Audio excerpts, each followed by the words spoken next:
Bonjour.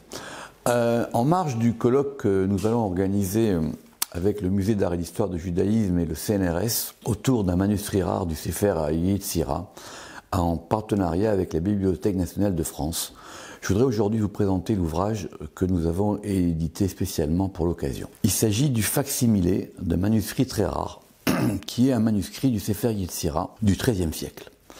C'est un manuscrit exceptionnel. Je voudrais avec vous prendre un peu de temps pour qu'on rentre dans ce manuscrit et qu'on voit tout ce qu'il y a derrière un manuscrit.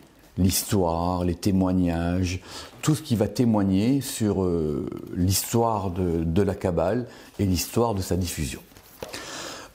Ce manuscrit est un manuscrit assez court qui est aujourd'hui répertorié à la Bibliothèque nationale de France sous le numéro hébreu 763. Ce manuscrit a été acheté par la France vers 1626 par la Bibliothèque royale. Et donc on voit ici déjà tout de suite, il y a une apostille de la Bibliothèque royale. Et alors qu'aujourd'hui il est sous la cote 763, on voit bien tout de suite en rentrant dans le manuscrit qu'il a eu d'autres cotes. Donc par exemple ici il avait la cote hébreu 255 lorsqu'il a été acheté probablement vers 1626. Ce manuscrit donc il indique que déjà au XVIIe siècle il y avait un intérêt pour les manuscrits juifs et les manuscrits de Kabbale en particulier. Et chaque page de ce manuscrit va nous raconter une histoire et cette histoire évidemment sera plus détaillée lors du colloque que nous allons y consacrer. Donc par exemple on voit ici que ce manuscrit avait déjà été détaillé. Ici, on voit la signature de Eliakim Karmoli au XIXe siècle et dans la marge de gauche, les annotations de Salomon Munk. On voit par exemple ici qu'il avait déjà été décrit en latin par Gaffarel au XVIIe siècle. Donc, on va essayer de rentrer un peu dans cette histoire. Donc, c'est un manuscrit qui est en France aujourd'hui, qui est à la Bibliothèque nationale de France et qui indique donc que depuis le XVIIe siècle, il y avait déjà un intérêt et que ce manuscrit, donc, il a circulé. Et comment est-ce qu'il a effectivement été consulté depuis le XVIIe siècle en France et de nombreux chercheurs y sont intéressés. Ce manuscrit, donc, est italien. Il est italien et, par exemple, on voit ici, en dernière page, qu'il a la signature manuscrite du fameux censeur Domenico Caretto, qui doit dater à peu près des années 1600. Alors essayons de remonter dans le temps. La France achète un manuscrit, on a dit au XVIIe siècle. Ce manuscrit est un manuscrit qui provient d'Italie. Et ce manuscrit est entièrement consacré au Sefer Yetzira. De quand date-t-il? Alors c'est une question qui sera débattue au colloque, parce qu'on pense qu'il doit être du XIIIe siècle, des années 1280, et qu'il aurait été composé à Rome, en 1280.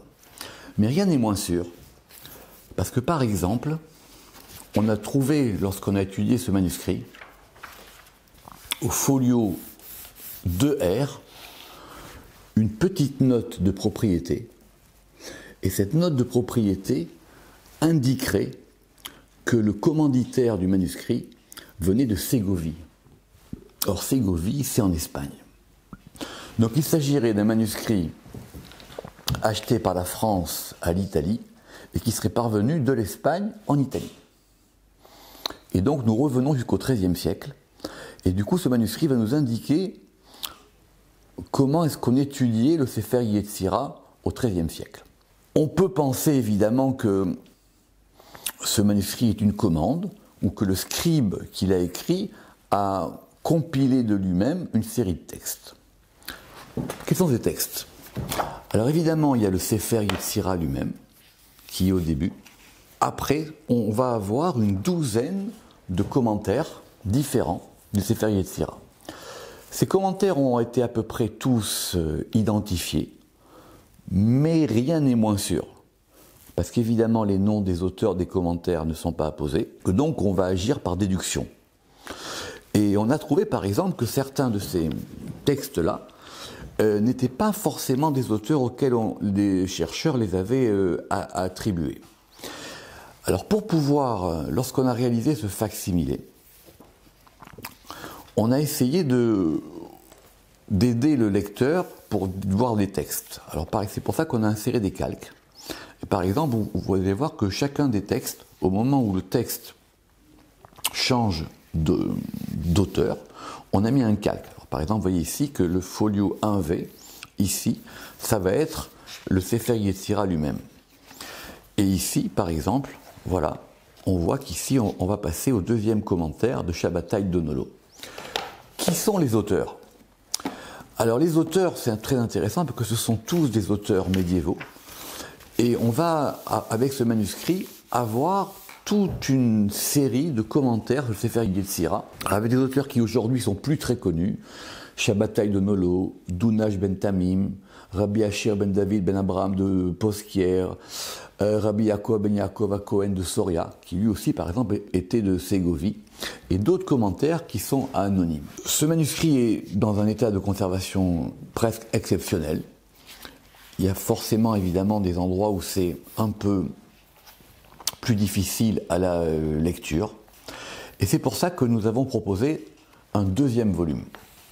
Dans ce deuxième volume, qui reprend la pagination du premier volume, qui est un volume de plus de 400 pages, on a retranscrit chaque lettre, avec des chercheurs qui nous ont aidés, on a retranscrit chaque lettre, chaque ligne, chaque phrase du manuscrit. Donc c'est ce qu'on va retrouver ici.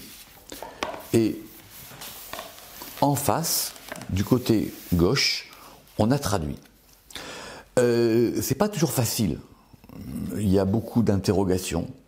Et un manuscrit comme ça, il pose aussi autant de questions qu'il donne de réponses. Donc c'est tout le travail qui a été fait ici.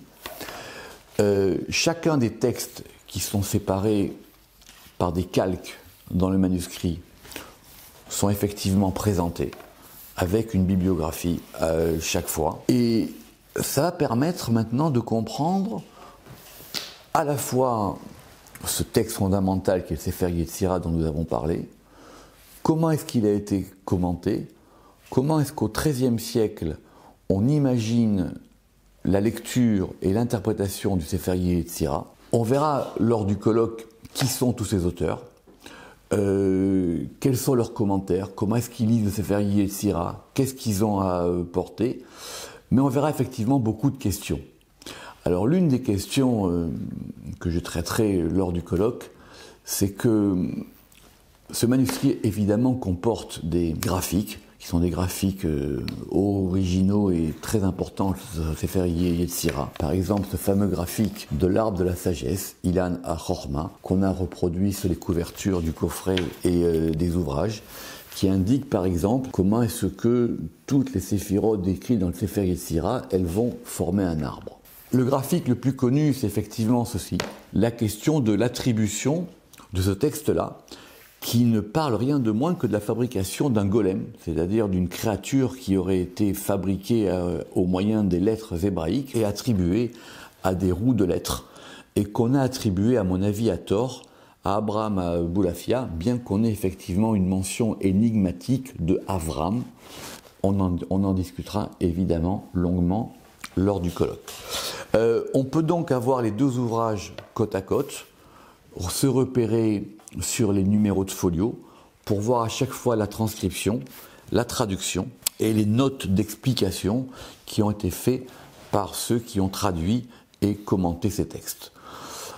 Je vous laisse découvrir cet ouvrage. Il est évidemment à tirage limité. Il a été fait en collaboration avec la Bibliothèque nationale de France qui nous a permis de pouvoir le reproduire. Nous les en remercions. Merci.